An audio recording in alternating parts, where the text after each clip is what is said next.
네, 이어서 외신을 통해서 기업 이슈들 살펴보는 픽미업 시간입니다. 오늘도 매일경제신문의 추동훈 기자님과 함께하겠습니다. 안녕하세요. 네, 안녕하세요. 네, 오늘도 주요 외신들 차근차근 짚어보도록 할 텐데요. 자, 첫 번째 소식부터 확인해 볼까요? 연이어서 계속 소개되고 있는 이야기 바로 독과점에 대한 이슈입니다. 이 기업들의 독과점 이슈에 대한 견제가 계속해서 커지고 있는데요. 일개 게임 개발사가 구글이라는 빅테크 기업과의 싸움에서 이겼다라는 소식이 나왔습니다. 네, 그럼 기사로 먼저 짚어보도록 하겠습니다. 구글이 포트나이트 게임 개발사에게 이 법정 싸움에서 패했다라는 소식인데요. 자, 여기서 이야기하고 있는 이 포트나이트 개발사가 바로 에픽게임즈입니다.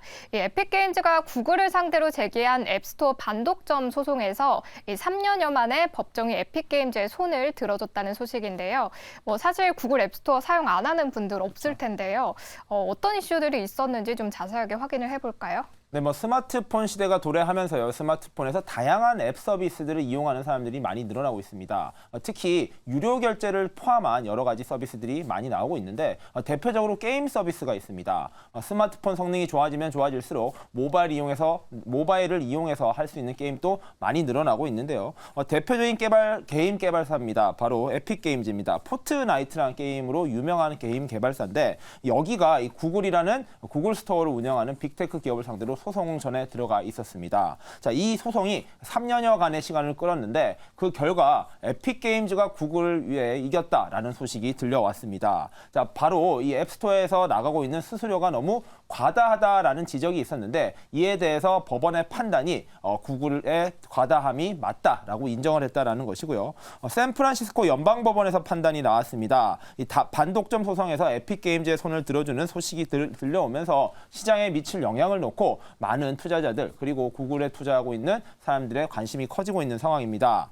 배심원단의 만장일치로 구글의 패소가 결정됐다라고 보면 될 것 같고요. 구글이 구글 플레이라고 불리는 앱스토어를 이용해서 너무 과도하게 기업들을 압박하고 있고요. 수수료 역시 너무 많다라는 점이 지적되고 있습니다. 사실 스마트폰의 운영 체제를 가지고 있는 기업 바로 두 기업이라고 봐야 되겠죠. 구글의 안드로이드가 있고요. 애플의 iOS가 있습니다. 이 두 개의 회사에서는요. 바로 앱스토어도 모두 만들어서 주로 장악하고 있는데요.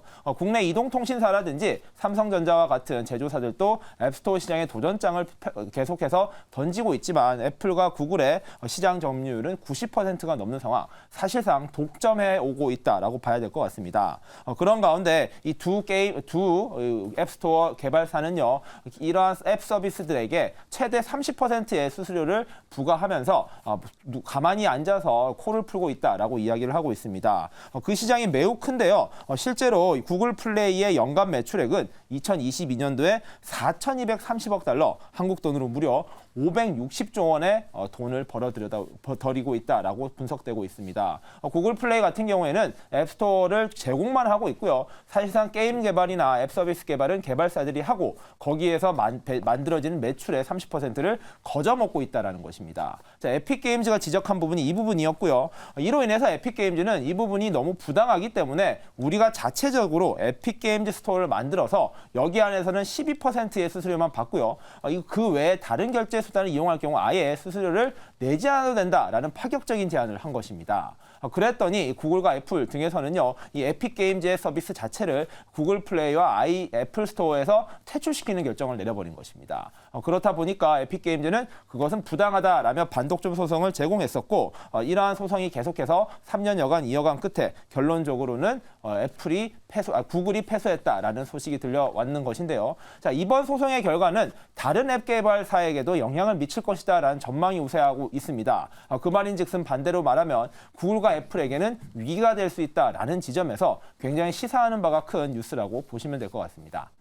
네, 한편 에픽게임즈가 일전에 애플을 상대로도 좀 비슷한 소송을 제기한 적이 있는데요. 당시에는 패소를 했습니다. 자, 이번에는 왜 이렇게 다른 결과가 나온 걸까요? 네, 앞서 말씀드린 대로 이 애플도 앱스토어를 가지고 있습니다. 애플 스토어인데요. 여기에서도 에픽게임즈는 당연히 소송을 제기했습니다. 두 군데 모두 서비스를 제공하고 있었기 때문이고 과다한 수수료를 내고 있었기 때문인데요. 그런데 애플과의 소송에서는 1심과 항소심 모두 애플의 승소로 끝이 났었습니다. 그렇다 보니까 이번 구글과의 소송 역시 패배할 것이다라는 전망이 우세했는데 반전의 기결과를 만들었다라고 분석이 되고 있는데요. 차이점이 몇 가지가 있습니다. 바로 첫 번째로 애플과 달리 구글과의 소송에서는요, 이 배심원단 판단을 통해서 이루어졌다라는 것입니다. 배심원단은요, 다양한 계층의 다양한 직업군을 가진 사람들이 합의를 해서 이야기를 하는 것이고, 결과론적으로는 일반적인 법상식, 일반적인 상식선에서는 구글보다는 에픽게임즈, 즉 앱 개발사의 부당함이 더 컸다라고 판단을 내렸다라는 것이고요. 두 번째는 이번 구글의 상황에서 조금 더 집중을 받았던 이슈가 있다라는 겁니다. 바로 프로젝트 허그 거래라는 것인데요. 프로젝트 허그라는 것은요, 구글이 사실상 아름아름 이런 구글의 앱스토어를 사용하도록 강요해왔던 프로젝트라고 이야기되고 있습니다. 스마트폰 제조사에 뒷돈을 주면서 여기에는 구글 플레이 말고 다른 앱 서비스, 앱 개발사나 앱스토어가 들어가지 못하게 했다라는 거고요. 일반적인 앱 개발사에서도 뒷돈을 주면서까지 다른 앱 서비스를 만들거나 앱스토어를 자체적으로 만드는 것은 금지하겠다라는 조항들이 있었다라는 것입니다. 즉 구체적인 증거가 있었다 보니까 구글은 분리할 수밖에 없었던 상황이고요. 이러한 결과가 바탕이 되면서 이번에 에픽게임즈의 승소로 끝이 났다라고 기결된 것입니다. 자, 향후 애플과의 소송은 계속해서 이어질 것으로 예상이 되고요. 뿐만 아니라 구글 역시 항소를 할 예정입니다. 즉, 양측의 싸움은 아직 끝난 것이 아닌 상황이라고 봐야 될 것 같은데요. 이 앱 개발사와 그리고 앱스토어의 경제 갈등은 지금부터가 본격화될 수 있다. 그리고 반전의 스토리가 언제까지 이어질지 좀 봐야 될 것 같고요. 자, 애플과 구글 같은 경우에는 지금까지 안정적으로 얻어왔던 수익을 얻지 못하게 될 경우 다른 경영 상황들 그리고 매출에도 큰 타격을 입을 것이다라고 분석이 되고 있습니다. 즉 미국 기업들의 빅테크 기업들의 실적 악화에도 영향을 미칠 수 있는 이슈, 과연 어떤 방향으로 흘러갈지 지금부터가 매우 더 중요해질 상황일 것 같습니다. 네, 이렇게 구글 플레이 스토어와 관련해서 제기된 반독점 소송에서 이 구글이 패소했다는 소식 오늘 첫 번째 기사로 함께 확인해 봤고요. 자, 그럼 이어서 두 번째 기사로 넘어가 보도록 하겠습니다. 자, 두 번째 소식 어떤 소식일까요? 세계 최대 OTT 서비스죠. 바로 넷플릭스 이야기입니다. 말도 많고 탈도 많은 기업이다라고 최근까지 계속 언급이 되고 있는데 이번에 좀 재미있는 데이터가 나오면서 전 세계 시청자들의 흥미를 끌고 있습니다. 네, 어떤 데이터인지 함께 기사로 확인을 해보도록 하겠습니다.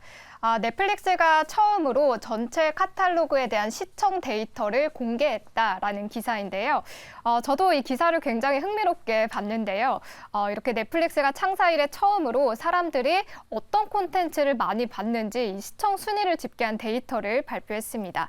한국 드라마 더글로리가 전체 3위에 있어서 좀 깜짝 놀라기도 했는데요. 자, 어떤 내용들이 나왔는지 함께 살펴볼까요? 네, 아나운서님 또 넷플릭스 많이 보시고 계시지요? 네, 많이 봅니다. 네, 저도 많이 보고 있는데요. 자, 넷플릭스가 여러 가지 인기 동영상의 순위는 공개했었지만 전반적인 데이터는 이번에 처음 공개를 했습니다. 그렇다 보니까 넷플릭스가 잘 운영되고 있는지 그리고 실제로 많은 컨텐츠들이 어떤 사랑을 받고 있는지가 이번에 나왔다라고 봐야 될 것 같은데요. 지난 1월부터 6월, 6개월 동안 사람들이 어떤 쇼, 영화 그리고 드라마들을 봤는지에 대한 시청 순위를 집계한 보고서가 발표됐습니다.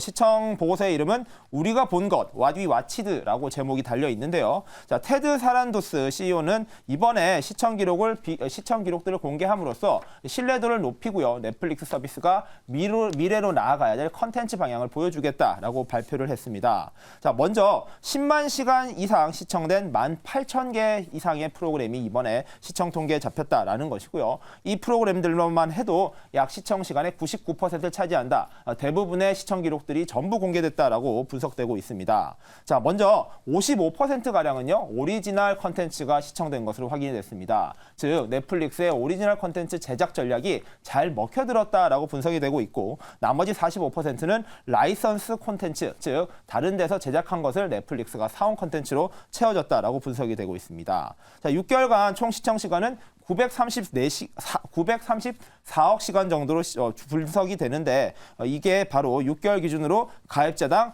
392시간 정도를 봤다라고 분석이 되고 있습니다. 저도 곰곰이 생각해보면 6개월 동안 이렇게 많이 봤었나라는 생각도 들긴 하는데 워낙 많은 영상들이 있었고요. 또 헤비 유저들이 있다 보니까 이렇게 나온 것 같습니다. 그리고 한국을 포함한 비영어권 컨텐츠는 30%를 차지했고요. 앞서 말씀해 주신 대로 다른 나라 컨텐츠들이 좀 더 높았지만 한국 컨텐츠 중에서는 더글로리 시즌1이 6억 시간 정도의 시청 시간을 기록하면서 전 세계 3위를 기록했다라는 뉴스가 눈에 띄고 있는 상황입니다. 네, 한편으로는 이 넷플릭스의 가격 인상에 대한 또 잡음도 나오고 있는 상황인데요. 저는 지금 9,500원짜리 요금제를 쓰고 있거든요. 근데 이게 이제는 가입이 안 되나 보죠? 네, 맞습니다. 이게 넷플릭스 코리아, 이 한국의 상황인데요.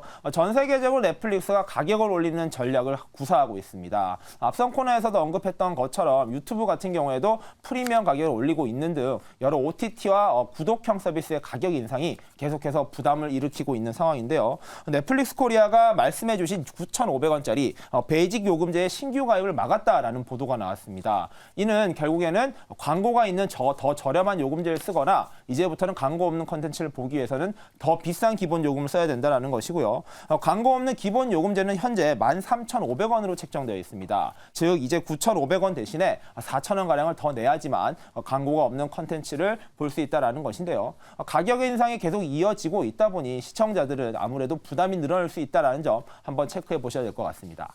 네, 이렇게 넷플릭스를 둘러싼 다양한 소식들 함께 정리를 해봤고요. 자, 그럼 마지막 기사로 넘어가 보겠습니다. 자, 마지막 소식은 어떤 소식일까요? 네, 이 트위터에 대한 소식입니다. 현재는 이름을 X로 바꿨죠. 아직까지는 저는 이 트위터가 훨씬 더 익숙한데 X의 매출 광고가 급감했다라는 우려가 현실화되고 있는 상황입니다. 네, 그럼 기사로 함께 체크를 해보겠습니다. 머스크의 X 2023년 광고 매출이 25억 달러로 하락할 것으로 전망된다라는 소식인데요. 정말로 우려가 현실이 되는 것 같습니다. 계속해서 X의 광고 매출에 대한 우려가 나왔는데 정말로 이 X의 올해 매출이 급감할 것으로 전망이 되고 있다고 하는데요. 내용 좀 자세하게 확인해 볼까요? 정말로 한마디로 일론 머스크의 리스크다라고 판단을 해야 될 것 같은데요. 네. 머스크가 인수한 이후로 이 X의 매출 실적이 계속 떨어지고 있습니다. 대표적으로 광고 매출이 줄어든다라는 것인데요. 1분기부터 해서 6억 달러 선에서 유지됐던 이러한 매출이 매분기 이 정도 선으로 유지되면서 1년간으로는 약 25억 달러 정도에 그칠 것이다라고 이야기가 나오고 있습니다. 이게 시장 전망치인 30억 달러에 비해서는 매우 줄어든 숫자라는 것인데요. 문제는 이러한 지점이 바로 일론 머스크로부터 시작되었다라는 것입니다. 인수 직후에 다양한 전략들을 선보였지만 사용자들의 사랑을 받지 못했고요. 특히 최근에는 반유대주의 게시물에 좋아요, 즉 동의하는 글을 올리면서 많은 광고주들이 떠나 있는 상황입니다. 문제는 내년도까지 이러한 위기가 계속 커질 것이다라는 우려가 커지고 있다는 점이고요. 계속해서 우려를 표해왔던 일론 머스크가 위기의 X를 어떻게 구원할 것인가에 대해서는 계속해서 내년도의 이슈를 살펴봐야 될 것 같습니다. 네, 이렇게 엑셀 광고 매출 하락으로 이 존폐 여부에 대한 또 우려까지 나오고 있는 상황인데요. 이 머스크 리스크를 어떻게 좀 수습을 해갈지 한번 지켜보셔야 할 것 같습니다. 자, 오늘 저희가 준비한 픽미업 소식은 여기까지입니다. 오늘도 매일경제신문의 추동훈 기자님과 함께했습니다. 고맙습니다. 네.